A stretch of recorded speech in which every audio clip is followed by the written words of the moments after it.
Motherfuckers!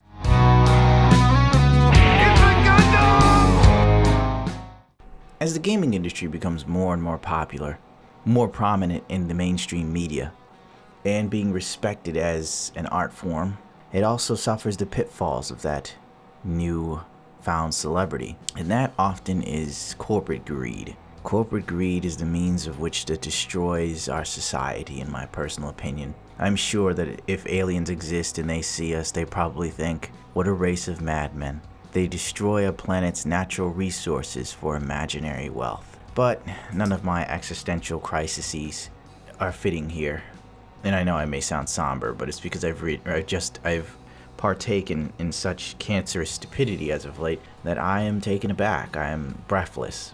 I'm not my usual guff self with the foul-mouthed longshoreman nature from New York most people come to know and love. I make cursing an art form. It's things like this. When you see TweetTown write, Cyberpunk 2077 should have online elements of some kind, possibly multiplayer, and here's why. And all I can think is, no, we don't need another online multiplayer game. We don't need it in Cyberpunk 2077. Let Cyberpunk be a fucking straight up single player game. A single player campaign, a single player focus, no need for microtransactions or online elements. I want to be completely and utterly immersed in a world which I find myself incapable of doing with the recent offerings from the AAA gaming industry. And I really don't know where to fucking begin. I really don't. Because EA just can't stop being dickheads. I mean, they took all the fire that usually I save my ire for Bethesda because they drive me angry because I trusted Bethesda, I believed in Bethesda, and they stabbed me and many others in the back. But EA has always been a shit snack, and I guess they're fighting to be the worst company in America yet again, or the world. EA apparently fired the Plants vs. Zombie creator for objecting to put pay-to-win mechanics in his fucking game. So once again, someone else wants to do... Your creative freedoms as a game developer is taken aback by, hey, our shareholders want a little more profit this time. Fuck nut. We need some loot boxes. Do you not understand me? El Lucha Libre? El Loot Boxio? Or you lose job, CO? Sir, I'm not Spanish. Silencio? Maybe $15 for like a Darth Vader skin that was alternate or something like that. Like you go from Darth Vader to like the Darth Vader cracked helmet. That's what I was thinking. Yeah, something along those lines. Like people, I think, would be totally. It's like they want to play dress up with Star Wars characters. That's why a lot of people are buying the game to begin with. Disney doesn't want you to do that, though. It might be like you can't drive Ferraris in this game because if they crash, they have to show damage. Exactly. Who knows? Do you guys want to hear an industry story that has to do with EA and an independent developer? Please, always. Love that, yes. This is a semi-unknown story, and I hope I'm not stepping on toes with it, but I know that I can, as long as I say like slightly fuzzy on the details. But it involves a friend of mine, George Fan. So George made a game called Insane Aquarium. He made it independently. I love that game. Yeah, he made it ages ago, and it won a lot of awards. And he got headhunted by PopCap. And PopCap hired him, set him off with 2 more people in a small office and said, hey, make a good game. And he's like, okay, I'm going to make Plants vs. Zombies. And he made Plants vs. Zombies, and it was hugely successful. They got acquired by EA. EA made that game even more successful. And then they were like, okay, we're going to focus on this, and we're going to make a sequel. We're going to do spin-offs. We're going to do this, this, and this. And George was like, great, I've got an idea for a sequel. And he developed this game independently as well, an independent mindset with a small team of people. It was personal. And knowing the guy, I can see, the characters are personal. Every little bit and piece is something from him. So it was his baby. And they're like, hey, let's make the sequel. Started the sequel. And they're like, okay, we're going to put it on mobile, and we're going to do this pay-to-win thing with it. And he's like, I don't know. That's not a good idea. I don't really want to do that with my game. And they said, you're fired. Whoa. And he left. And now he's making independent games again. He's been working on this game called Octageddon, and I hope that this is such a newsworthy thing, and it's frustrated me for years that there's like not news stories about this. He can legally talk about this whole situation. He never signed anything saying that he couldn't. Mm-hmm.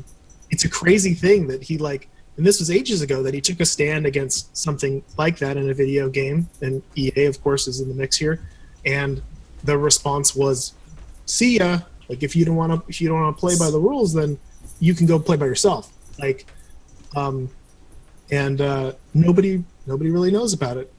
And I'm sure shit like that happens all the time. Yeah, no. I'm curious, do you know like how direct they were in their requests, like what they were asking for in particular for the new pay-to-win systems, what they were asking him to do? I know some stuff, but it's one of those situations where I feel like George should be talking about this. Yeah. After you've heard this clip, I'm sure it has made you livid, disgusted, and completely and utterly gerfuffled, if you will, with the state of just sheer madness at EA. Like, truly, they are having a PR nightmare of which there will be no return for the average gamer. You see, the funny thing is, these corporation douchebags think we're full-blown retarded. And I guess, let's face it, America's educational system is not exactly stellar, but people aren't that stupid at all. The fact that EA didn't even bother to talk to this man, they didn't even try to reason with him, they didn't even try to meet him halfway with anything, it was just, oh, you don't want to do what we want to do? Well, we own your IP now, get the fuck out, we can do what we want, is the sheer cannibalism that will one day lead to a great fall. This next piece comes from CNBC. Gamers are overreacting to EA Star Wars controversy. Publishers should raise prices, analysts say. Brilliant. What the fuck is going on there? Analysts about gaming. The funny thing I find about these gaming analysts or analysts in general, they don't seem to know much about gaming culture at all. At fucking all. And especially the analysts that are behind making money. They have zero knowledge of the gaming industry. They just see numbers and charts and figure they can make a lot more if they stick to this bullshit because people are sheeple. Let's rob them. KeyBank Capital Marketing says outrage over the Star Wars microtransaction pricing is not justified. And I'd like to kick him in the fucking dick. And then he'd probably go, that wasn't justified. And I go, yes it is. I'm a microtransaction and you're the consumer. Now, spread your legs, here comes another kick. If you take a step back and look at the data, an hour of video game content is still one of the cheapest forms of entertainment. The firm's analyst writes, quantitative analyst shows that video game publishers are actually charging gamers at a relatively inexpensive rate and should probably raise prices. Once again, would you kindly go fuck yourself? If you look at the price of the game, $60. Most games come with a season pass. That's another $40 to $50. Then there are the games that you buy the seasons pass for, but hey, hold on. Hold on, little buddy. This extra DLC, it is a part of the season pass. You get to buy it separately. Before you know it, if you're a diehard fan for whatever fucking game does that, because there's a couple, you spent well over $120, if not more. Then some of these motherfuckers throw microtransactions into the mix. And God fucking help you if you have disposable income and you're not as shrewd with your money as I am. You'll lose a lot of cash in microtransactions. Especially when there was an EA dev who said there's one guy who spent $15,000 on Mass Effect 3's multiplayer. I just can't even wrap my mind around that. He must feel 15 G's, dude. You could have bought a fucking Yamaha R1M. Mother of God. Oh my God. Let's try and get through this together, shall we? The gamers livid over the Electronic Arts in-game money marketing strategy in its new Star Wars Battlefront 2 title are overreacting according to Wall Street firm. Oh, Wall Street. Oh yeah, those guys who were also part of the marketing collapse. They didn't get punished. None of them. None of these guys. These guys did this shit on purpose. They had insurance out on it. None of them went to jail. None of them. White collar crime never does the fucking time. But if you got a dime bag and you're black, forget it, son. They'll bury you under the prison. But we have sexual desires, right? So you got a bunch of men locked up in one place. All of them get hard. All of them's horny. All of them got sexual desires. So what are they gonna do? You won't let them have a woman. They gonna have each. Somebody's gonna have to give us some booty. We view the negative reaction to Star Wars Battlefront 2 and the industry trading sympathy as an opportunity to add to Electronic Arts, Take-Two, and Activision Blizzard's position.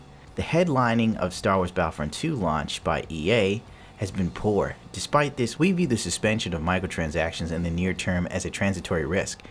KeyBank Capital Markets analyst Evan Wingner wrote. I probably said his name wrong, but I don't give a shit. In a note to clients Sunday. It's kind of funny. They're sitting here saying that gamers are overreacting and so on and so forth. This basically reads to me as, how dare you decide to think for yourselves and rebel against us making more money on you? How dare you stop a company from making a lot of money? What is wrong with you people? You should be ashamed. You should continue to be mindless sheep eating your cud. This was a perfect blow struck against the system. And you know what? God bless everybody who fucking said fuck you EA and didn't buy the fucking game. Thank you for sticking to your guns, because I'm among you. I was interested in Battlefront 2 till I saw this bullshit. They could eat my fucking ass. And you know what? Fuck Wall Street too. A bunch of thieves and robbers. All of them. And they walk free. Shares of Electronic Arts have declined 10%. Oh, I'm playing the world's tiniest violin, 10 fucking percent. What is that, like $3 for these cocksuckers at the most? Wall Street is worried controversy over EA Star Wars Battlefront 2 in-game monetization model will hurt the video game sales, as it should. Have you ever fucking heard of the customer's always right? Unless the customer's an asshole and you work at Walmart and you don't know shit about the frozen section and you're working over in the toy section, then the customer's a fucking douchebag. But in this case, for God fucking sakes, this was just blatant manipulation. It was. They knew what they were doing and they wanted to see if they could get away. They thought they could get away with it. They thought they could. Hell, even I thought they would, but they fucking didn't. The only people who bought Star Wars Battlefront 2 genuinely don't give a fuck and don't mind being a part of the system. You know, just being a number and a zero in an algorithm. Good for you. And people like DSP. Wagner noted there is now a slightly higher probability the title will not hit the $13 million sales unit forecast. Oh no, a multi-billion-dollar company that has made over $5 billion in profits this physical term alone might not make their 13 million sales, which means they won't make their billions that they were hoping for. Well, most likely they were hoping to make at least 800 million or something, because that's what FIFA brings in for EA. So they thought this could be their FIFA. You know, they're like, Star Wars would be our other FIFA. These cocksuckers are probably shitting bricks because the investors and shareholders are probably not happy. And the investors are old, out of touch men. They don't give a fuck about this. They don't care about this shit. They're much like the fucking assholes in our goddamn Congress. A whole bunch of out of touch motherfuckers who don't know, don't give a fuck. They're just there to collect their fucking fat ass checks, get a little bit of extra money from lobbyists, and vote yes or no on shit that they didn't even bother to goddamn read. And if you don't believe me, feel free to Google it. There's tons of shit congressmen passing a law and they themselves do not even fucking read. It's just out of touch fuckers. The same with these stocks and shareholders. And that's what's fucking EA. That's what's fucking the gaming industry. Because now, these rich men that didn't give a shit about gaming 10, 15, 20 years ago, now see how much money gaming can make, and they're all about making money. So they throw their money in there and they go, well, this is what we're expecting back. And of course, these companies are like, you'll get it. Because our consumer base consists of a bunch of douchebags that like Monster Energy or Red Bull, Cheese Puffs, Mountain Dew, and Assassin's Creed. We'll make this money.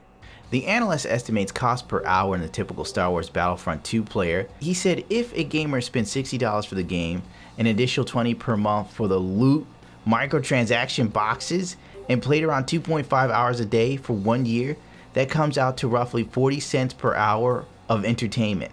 This compares to the estimated 60 cents to 65 cents per hour for pay television, 80 cents per hour for movie rentals, and more than $3 an hour for movie watch in a theater, according to firm's analysts.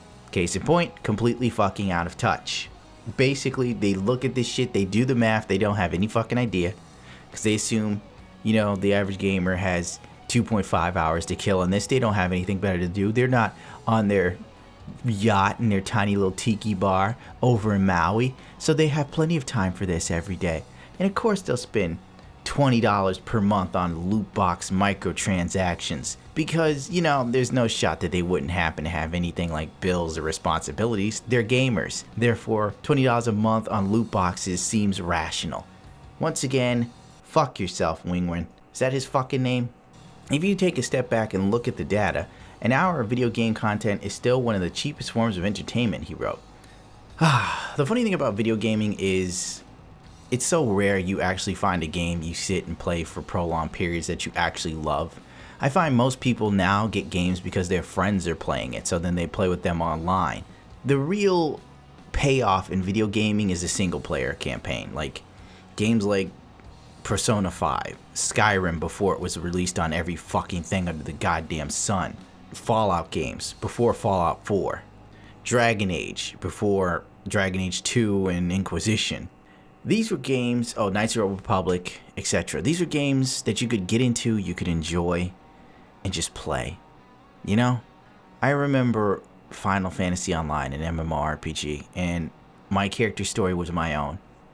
And my life in that world was mine. And there was no microtransactions, except for real money trading, which I never took part in, but a lot of people did, and it ruined the game's economy. But those are the true experiences. The games that you play and they last with you for years. I can still remember elements from Metal Gear Solid 3, Snake Eater. I still remember moments from Shenmue 1 and 2. I still remember the ending of Final Fantasy X, Final Fantasy 7. No, wait, not 7, 8. I still remember the choices I made in the Knights of the Old Republic and Dragon Age. Because they were good stories. They immersed you. I mean, the reason why gaming trounces everything else in the entertainment industry is because it was the purest form of entertainment. Because you weren't watching something unfold. You were a part of it. You were the catalyst. You weren't an effect. You were a cause. And that was the beauty of gaming. And I feel that it is lost now. Or it's dying a slow, agonizing death due to microtransactions, pay as service, pay to play, pay to win, online elements, all these other buzzwords that have overshadowed the sheer beauty of what once brought us all to gaming. Because the monotony and the endless minutiae of real life was uninvigorating. For the select few capable of enjoying life and living out their dreams, the rest of us are doomed to such monotony that we have so little in the sense of freedoms or escapism. And I won't be damned if these billion-dollar hedge fund cocksuckers won't come in there and try and figure out a way to wrangle you some more for something that used to be so free, so pure, so honest, or earnest, however you want to pronounce it. You say to K, I say to Kai. Oh my. Enough of my soapboxing. As a result, the Analyst reiterated his overweight ratings for Electronic Arts, Activision Blizzard, and Take-Two with price targets of $134, $78, and $144 respectively. Activision Blizzard and Take-Two. That's the big three right now, the trifecta, the holy trinity of the big AAA devs that want your money. Activision Blizzard has made $1 billion off of Overwatch in May. I'm sure by this time next year it'll be $2 billion. Let's not even get into how much WoW is made, how much Destiny's making for them. Destiny is making money for them, and it's one of the most mediocre pieces of shit I've ever partaken in. I don't know how the fuck anyone looks at Destiny 2 and goes, it's great, because it's basically a better version of Destiny 1. The mediocrity is fucking insane. Why don't you just go to your local Walmart and just watch the people who shop there? Because it's the same level of meaty fucking ocrity. Except the difference is, I'm not even going to get into it. That's a whole other rant. Take-Two. Brilliant. Take-Two. These cocksuckers pretty much already told you in a statement, like 2 weeks ago, that they're looking forward to putting microtransactions in the rest of the games because it did so well in GTA fucking 5. So get your bootstraps ready there, Pilgrim. Red Dead Redemption 2 will be loaded with micro fucking transactions. And the sad thing is, console gamers will be sitting there jerking their dicks off. Haha, it's a console exclusive. Fuck you, PC Master Race. Ha cooks. And it's like, you fucking idiots. You're celebrating this? This is your celebration? You don't even realize these fuckers are putting microtransactions and shit to wrangle your wallet dry, and you're celebrating the fact that a group of people can't play it because they have better hardware than you, and you're mad about it. Good work. We're sticking it to the system. We're really sticking together as gamers. You assholes. I can't even read some of this shit without getting pissed, in all honesty. The initial uproar centered around the in-game purchases in Star Wars Battlefront 2. They allowed players to save time by paying extra money to accelerate the unlock of a majority of characters like Darth Vader. Yeah, because, you know, Battlefront 2, the original, what was that, 2005, 2007? I recall pulling out my wallet to pay to play fucking Darth Vader. Fuck you, assholes. I remember playing Star Wars Battlefront 2 on Xbox, the original one, and the fucking fun, the mayhem, vehicle stealing, jumper troopers. Man, that was a great game. You know, it's kind of funny. When you think about it, EA like brought back servers for the original Battlefront 2 or some shit, and everybody's like, look, it's an act of goodwill. EA cares about us. And I'm sitting there and everybody's like, hey, Chaz, what do you think of them putting up Battlefront 2? Isn't it great? And I'm like, yeah, but kind of feels odd to me. Something felt off. Like my fucking sixth sense was going off, and it knew that there was like a fucking sucker punch coming for the community that they didn't even see coming. It was like the shit of EA was so bad, everybody forgot about Battlefront 2 being alive to play again. The gaming community flooded social media and Reddit with thousands of negative posts saying the company is unfairly compelling consumers to spend more money for content that should be part of the initial $60 game release price. This is fucking correct. Winger ads, or Wingwin, whatever the fuck his name is, despite the inconvenience to the popular press narrative, if you like Star Wars and play video games at an average rate, you're far better off skipping the movie and playing the game to get the most bang for your buck, Wingwer added. You know why anyone would skip the movie? Because it sucks. The movie fucking sucks. Oh, the new one, I haven't seen it, but I will say this, I'm pretty sure it sucks. I saw the trailer, and you know what I fucking hate? Here comes another rant. John Boyega. I fucking hate him. Alright, you know why I hate him? He's a British actor, and instead of just using his normal accent, because it would have made sense, considering most of the Imperials speak, they sound fucking British. Have you ever noticed that? In Star Wars, most of the Imperials fucking sound English. And then John Boyega, already fucking English. What does he do? He comes in and he acts like an ignorant American black guy. The shit bothers me.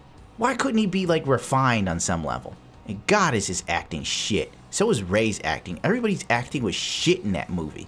Even fucking Harrison Ford was kind of offbeat. The best actor was Chew fucking Baca. There's the only motherfucker who pulled off his role. Oh, R2 and C-3PO. Those motherfuckers are professionals. You know why? Because the guy who was in the R2 suit died. Oh my god.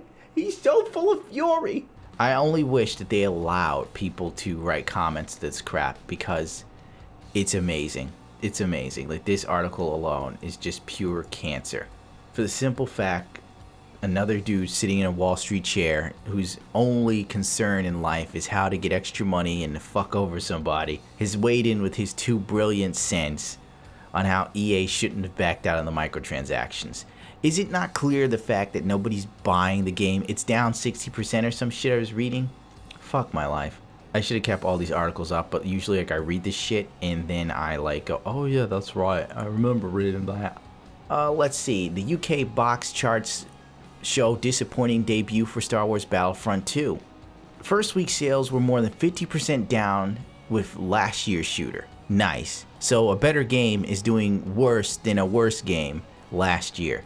Probably because there was so much hype and people were ignorant of EA. The box sales figures are also down 61% compared to 2015 Star Wars Battlefront. The disappointing sales follows controversy and anger related to the game's microtransactions model, which EA pulled from the game last minute. It's unclear how much that debacle will have impacted first week sales, although the comparisons are inevitable.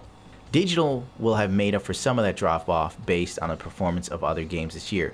Although based on EA's digital figures, that won't be enough to make up for the shortfalls. 55% of Battlefront 2 sales were on PS4, 44% on Xbox One, and 1% on PC. PC is a primarily digital market. Let's hope that this slight fall in the UK does the same in the US. And I know Metacritic scores for Star Wars Battlefront is like, what, 0.4 now? I know, like, it's just Metacritic. A lot of people are mad. A lot of people are telling EA to stuff it. But in the long run, how many people are actually telling EA to stuff it and not buy the game? In the end, it will all boil down to the strength of the community. If everyone stands together and sends a message, it will create a ripple in the industry. It'll wake up tons of companies and let them know that we are not to be manipulated. We are not to be trifled with. It's a lot like fucking Fight Club, dude. To quote Tyler Durden from the movie, look, the people you are after are the people you depend on. We cook your meals, we haul your trash, we connect your calls, we drive your ambulances, we guard you while you sleep.